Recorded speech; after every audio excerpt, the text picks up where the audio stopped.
You're still slacking off on the housework, aren't you? I bet you're slacking off at work too. Why did I ever marry you? It's just one thing after another I have to put up with. Marrying you was a mistake. I've been saying this for a while now, but I've been busy with work for a few months, you know? So, it's not like I'm slacking on the housework. It's just that I literally can't manage everything. I get that you're busy too, but wouldn't it be nice if you helped out a little around the house? What? You want to divide the housework? How busy can your job be? That's exactly what I mean by slacking off. You're hopeless. I'm done, I want a divorce. A divorce, just like that? Don't you think that's jumping to conclusions? How about we try to talk it out and meet each other halfway? No need for that. It's clear as day that you're just holding me back. Someone who wants to share housework is useless. A divorce it is, then. Oh, maybe you're not serious about work or housework because you're having an affair? How can you say such a thing? I'm not slacking off at work or at home. But my husband just assumes I am. He also looks down on my job, thinking he's more valued at his company. And to top it off, he's falsely accusing me of infidelity. Okay. I had been gradually getting angry at my husband's words, but when he threw the word affair at me, my anger just fizzled out in disbelief. I was so dumbfounded by my husband's ridiculousness that I agreed to the divorce in a flat voice. I had something surprising to tell him, but now it doesn't seem necessary. He'll find out soon enough.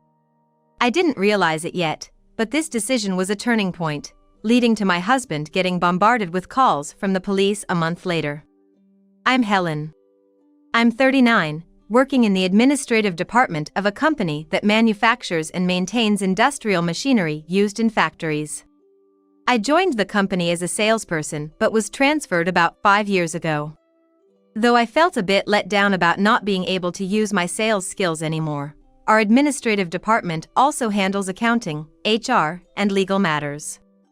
I often interact with people outside the company, so my sales skills do come in handy. Also, my job has broadened, allowing me to learn various skills, which I find fulfilling as someone who's been career-focused. However, as a trade-off for being so work-oriented, my love life has been non-existent. The last time I had a boyfriend was in my sophomore year of college, a distant memory now. I thought trying to get married now would be as absurd as trying to be a chef without ever holding a knife. So, I had given up on marriage and was okay with it. That changed 3 years ago. I'll be working in the sales department. Nice to meet you. That's when my husband, David, joined my company. He stood tall, with a confident and clear greeting, giving off a serious, athletic vibe. Though David is only 2 years younger than me, he has a youthful face. At that time, I had a good impression of him, but purely in a professional sense. Having left romantic feelings far behind, I didn't care much about looks or personality. My focus was on whether someone was competent at work. So, Helen, you've been in sales all along, right? Yes, that's right. If you have any questions, feel free to ask. I think I can help with quite a few things. Really? That would be great. I'll also benefit from your help. With an invoice in one hand, and David carrying a box full of brochures, we headed to my desk. Being new, David often got tasked with errands. And since I was in charge of managing supplies and events in the admin department, we ended up working together quite a bit. As we got near my desk, David carefully set down the heavy box, then said something that took me by surprise. Helen, you're good at your job, you're kind, and you're beautiful. You must be popular, right? Huh? It must have been just small talk for him. But having long forgotten that I'm a woman, I didn't know how to react to his compliment and ended up blushing and stumbling over my words. Not just beautiful, but you also have such an adorable reaction. Don't get too cocky just because you're new here. I racked my brain desperately and managed to come up with a response that clearly seemed like an embarrassed cover-up. Maybe it would have been better if I hadn't said anything at all. Seeing my face turn even redder and a light sweat forming on my forehead, David laughed. Some might think it was rude for a junior to act this way towards a senior. But my interactions with David reignited romantic feelings I had long forgotten, and as he got to know me, he developed a fondness for me. Eventually, we started going out for meals after work and spending time together on weekends, which led to us dating. 2 years later, we got married. For me, who had almost given up on marriage just before turning 40, this was a significant turning point. However, it turned out to be a turn for the worse, not the better. I continued working after marriage. We worked in different departments but at the same workplace. Since we worked together, I could see how David performed and heard about his reputation from others. "Hey, can you check the materials for the client I'm visiting tomorrow?" "Let me see. This figure is wrong. Where did you get this from? Also, you should change the order of these headings. It doesn't flow well when explaining." "Full of mistakes again. Sorry, but could you fix them? I'll leave the file in the shared folder." "Wait a minute. I have my own work too. I don't have time for this." "Sorry, but I have to go to another client now. I'm counting on you." Despite my refusal, David ignored my words and left. Sighing, I moved the file from the shared folder to my local drive. No matter how much I protested, David kept dumping tasks on me. It was the usual routine. Since we're married, David often relies on me at work for various things. His work is always sloppy because he assumes I'll handle it. His documents are full of errors, and if I don't manage his schedule, he sometimes forgets meetings and deliveries with clients. It would be okay if it were just household matters, but at work, I want us to behave as coworkers, not husband and wife. I wish he would fulfill his role. But if I don't take care of him, it causes problems for the company and our clients. I pushed my work aside on my desk and started correcting David's document. "Aren't you done with work yet? Whose fault do you think that is?" "Sorry. But you know, spouses are supposed to help each other, right? I'll go home first." Leaving early, David made me stay late because of the extra workload. He apologized, but it was clear his words weren't heartfelt. "Welcome home. You're late. Hurry up and make dinner." This was proof of his lack of sincerity. David, who had dumped work on me and gone home first, couldn't possibly have cooked dinner. After taking a shower, he enjoyed beer and snacks while watching TV, waiting for me to prepare dinner. I've repeatedly addressed the issues with work and household responsibilities. But it seems nothing gets through to him. He just says, "Sorry. I'll be careful," but nothing changes. It's only been half a year since we got married, but my patience is already wearing thin. I blame myself for underestimating the difference between dating and marriage, but surely David's lack of cooperation is excessive. I guess it's also my fault for helping him with work and silently cooking dinner. I know this can't go on. Watching David laugh and drink beer in front of the TV, I decide to be strict with him at work and stop helping him with his tasks. However, the next day, I ended up interacting with David as usual at work. It's not that I'm weak-hearted or unable to be firm with him. To discuss this reason, I unusually came home from work earlier than David and quietly waited for him to return. "I'm home. I'm starving. Get dinner ready." Hearing David's cheerful voice from the entrance, I felt a bit puzzled. But as long as he's happy, that's fine. I set up the dinner table with a meal that took longer than usual to prepare. "Today, you got the notice, didn't you?" "Yeah, I'm being transferred to a subsidiary company. They say they need to bolster their sales team, and apparently, I'm the man for the job. The sales director said it's a shame to let me go, but it's for the greater good of the company." "So, David, are you okay with that?" "They're making sure my salary stays the same, and the new office is commutable from here, so no problem, right?" "Oh, but yeah, changing environments is tough. I might have to relearn some aspects of the job, and I've been given the task of improving the sales force at the subsidiary. Work might get harder from now on, being relied upon like this is tough." David seems in good spirits and enjoys his dinner heartily. It looks like he's not too concerned about changing workplaces. That's fine by me. With him at a different workplace, he can no longer rely on me. So, there's no more need for me to be cautious about how we interact at work. I quietly continue preparing dinner. After moving to the new job, David starts coming home late because of his significant mission to boost the subsidiary's sales force. Is it because he is fulfilling his role? His language even sounds more professional now. The current company is more about maintaining the status quo than sales. The president, maybe due to his age, isn't keen on trying new things. The employees are too accustomed to their routine work. Really? Indeed, to survive in these times, it's essential to constantly try new things. But maybe the president is considering the risks? If something goes wrong, it could be bad for the company and the employees. It seems you don't get it. That's why you're not trusted with important roles like me. Making quick decisions and leading employees is the president's role, right? There's a rumor that the current president will be replaced soon, so the parent company shares my view. David, who talks excitedly about his work after returning home, gets so caught up in his conversation that he stops eating. It's only been about a month since he transferred to the subsidiary, but he already seems to think the place can't function without him. Having confidence isn't bad. But in David's case, it seems a bit misguided. His attitude has grown increasingly arrogant, and although he used to rely on me and be all sweet when we were at the parent company, now he's become quite critical. By the way, we ran out of shampoo yesterday, and there wasn't a replacement. Sorry, I haven't bought it yet. Use mine for now. What, you still haven't bought it? You've been slacking off lately, right? The other day, you came home later than me, and we had to order takeout or just heat up ready-made food. Hey, my work has gotten busier, you know. Unlike me, you're just a small cog in the company machine. You don't have big, responsible tasks.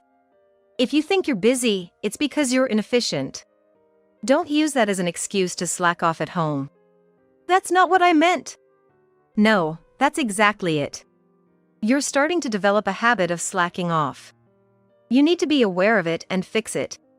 I'm infuriated by David's words and stop eating. He, on the other hand, resumes his meal after saying what he wanted to. I have plenty to retort. It's David who's been slacking off all this time, not me. This would be the perfect moment to speak up. However, wanting to surprise David, I swallow my words. Waiting for the right moment will make it easier for him to realize his mistake. I silently resume eating. From then on, I let David's words slide, preparing to surprise him later. With me not fighting back, his attitude grows even larger. It must be nice, you know, just doing what you're told. My job is tough because I have to handle everything myself. Plus, I'm under enormous pressure to deliver results. David looks smug and pleased as he talks about the hardships of his job. He must feel good looking down on me. Let him underestimate me for now. He'll have to apologize to me properly later. I find satisfaction in that thought. As long as he's just using words, it's okay, but I'm a bit worried about something. Hey, is that a new watch? You bought a new suit recently too, right? Yeah, I did. As a key player in sales and the face of the company, appearances matter, right? If I wear cheap watches or suits, clients won't take me seriously. Well, as long as you're spending your own money, just don't come crying to me later when you're out of cash. Like I'd do that, I'm expected to excel in sales. Don't worry, my salary is only going to increase. David flaunts his brand new, shiny watch with pride. I can't help but feel envious of his carefree attitude. His spending isn't limited to watches and clothes. He started eating out more often, rarely having meals at home, and he goes out alone on weekends. Even if his salary does increase as he says, I only give him a small allowance now. I'm worried he'll run out of money and come crying to me later. Plus, since he's dining out, he comes home later than before. On weekends, he leaves in the morning and doesn't return until late at night. David says he's dining with clients or going out for work-related socializing, but with all the classic signs of infidelity, it's hard not to be suspicious. Can't you come home a bit earlier? I think time as a couple is important. My late return is because of work. I'm not like you, sitting at a desk all day. My job is essential for improving the company's image. Well, you probably wouldn't understand the importance of what I do.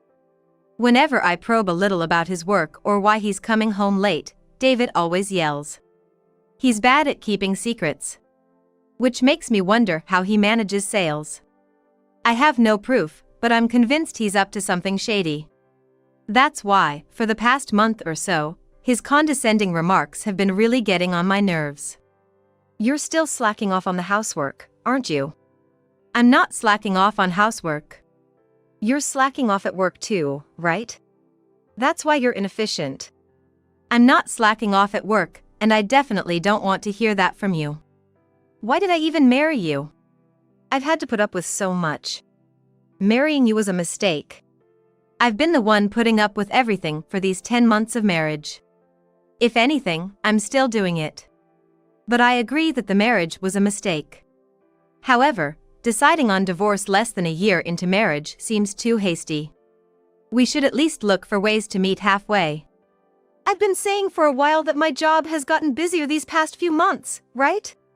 So, it's not that I'm slacking off on housework. It's just that I really can't manage everything. I understand you're busy with work, David, but wouldn't it be nice if you helped out a little at home? What? You want to share housework?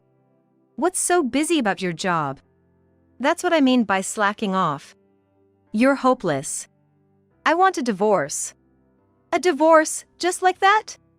Shouldn't we try to talk and compromise first? No need for that. It's clear to me you're just dragging me down. Someone who wants to share housework is useless. Divorce it is.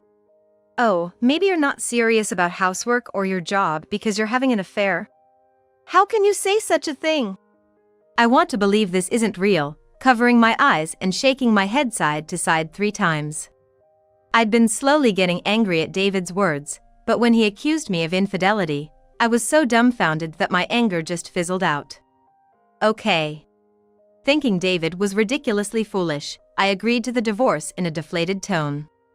There's no need to tell him the surprising thing I was keeping quiet about. He'll find out soon enough. Unbeknownst to me at the time, this decision would turn out to be a positive turning point. The divorce from David went smoothly. Since our marriage didn't even last a year, I've decided to seal away the memory and act as if it never happened. The only thing I regret is jumping at the chance to marry just before turning 40. Now, I've thrown away romantic feelings again and returned to being career-focused. I feel this lifestyle suits me better.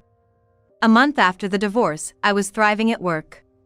Just as I was gearing up to keep pushing forward, a call from my ex-husband David cuts into my motivation. Hey! The cops have been calling me non-stop, and when I finally answered, they said they wanted to talk and told me to come to the station. Did you do something? His voice over the phone is loud enough to hurt my ears and also tremble. David seems to have guessed why the police called him and is quite scared. Yeah, I contacted the police. Well, more like the company did. What? The company? What do you mean? For the past month, you haven't noticed, but I became the president of the subsidiary company where you work. What? The new president is you? Don't lie. I've never seen you at the company, and there's no way someone like you could become a president. I wish he would stop subtly insulting me. I have experience in sales and have acquired various skills in administrative roles, including accounting, HR, and legal matters. It's shocking to be dismissed as incompetent so arbitrarily. True, the title of president does feel a bit heavy for me.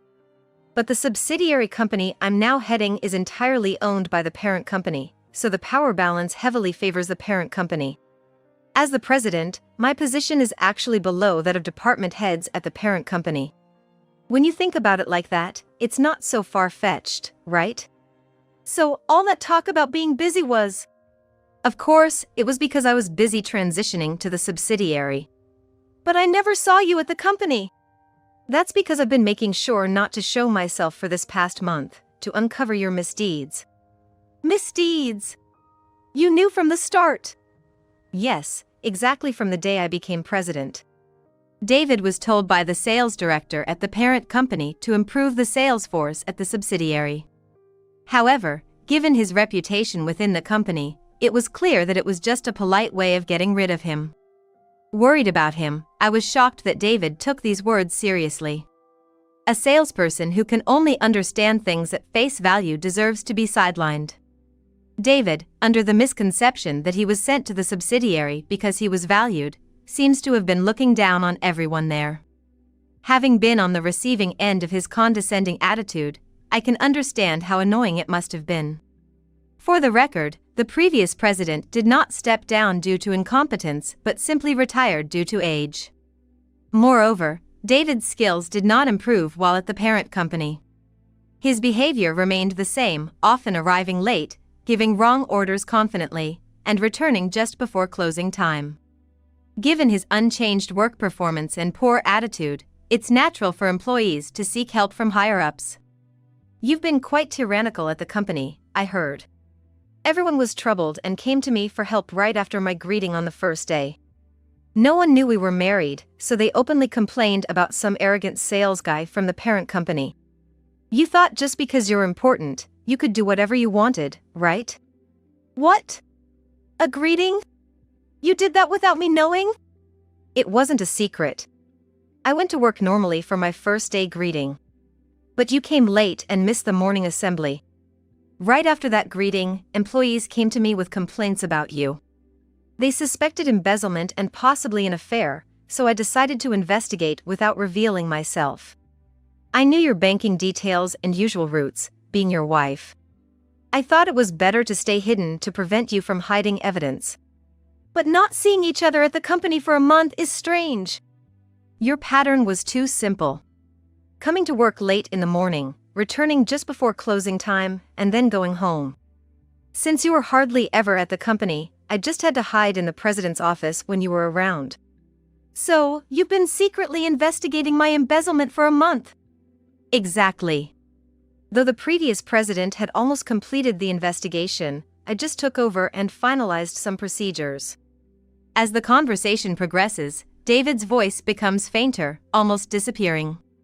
He must be mortified, having acted arrogantly under the false belief that he was valued. Moreover, realizing that his embezzlement has been uncovered and that the police are already involved, he understands he can't escape. David falls silent, and I can hear someone taking an order in the background. Seems like he's still skipping work somewhere. The police are involved, so everything's been uncovered, right? Yes, that's right. I have evidence of how you ignored company rules to receive cash payments from clients and embezzled that money. Does that mean there's evidence? I also know about your affair. She's a young woman in her early 20s from accounting, right? She's an accomplice, isn't she? Lots of falsified documents have surfaced. The total damage is about $100,000, right?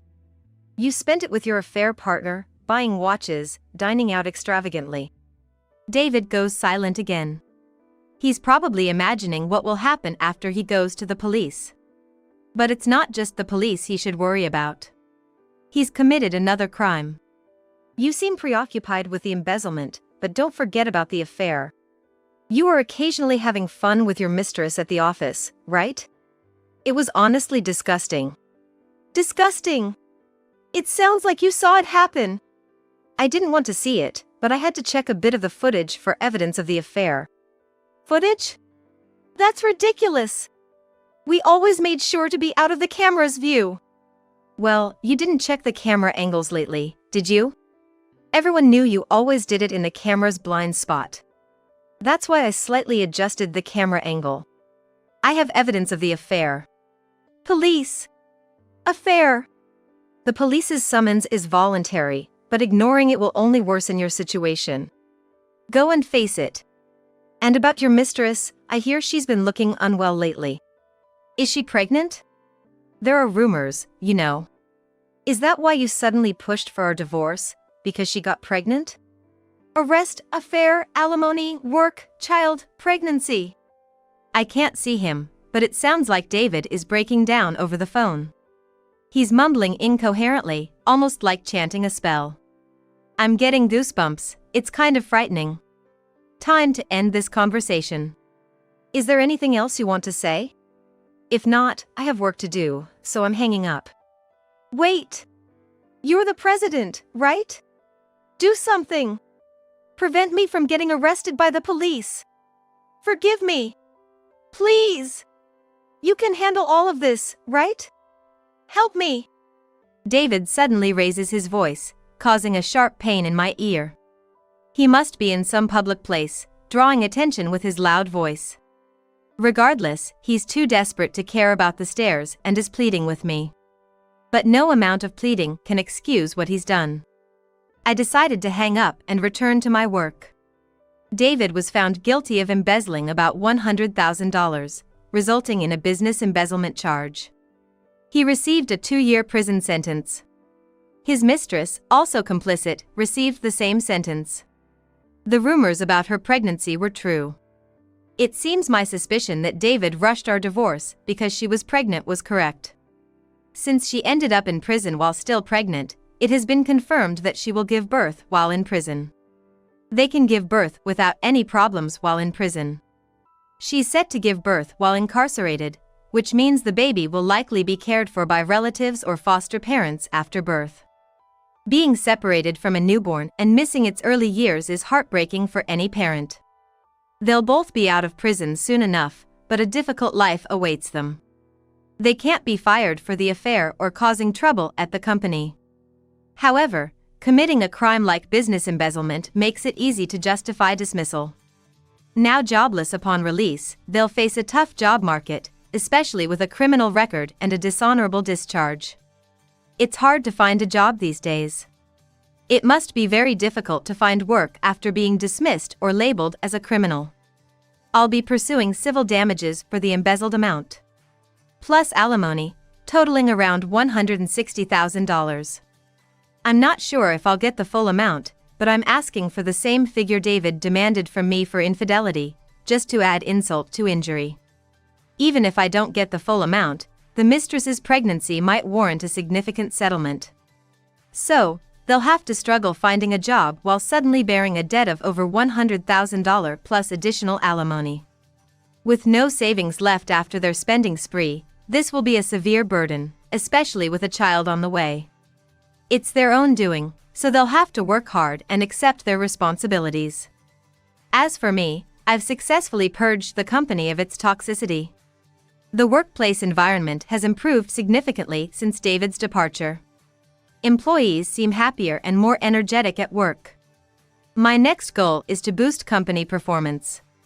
I'm back to being fully dedicated to my work and living a fulfilling life.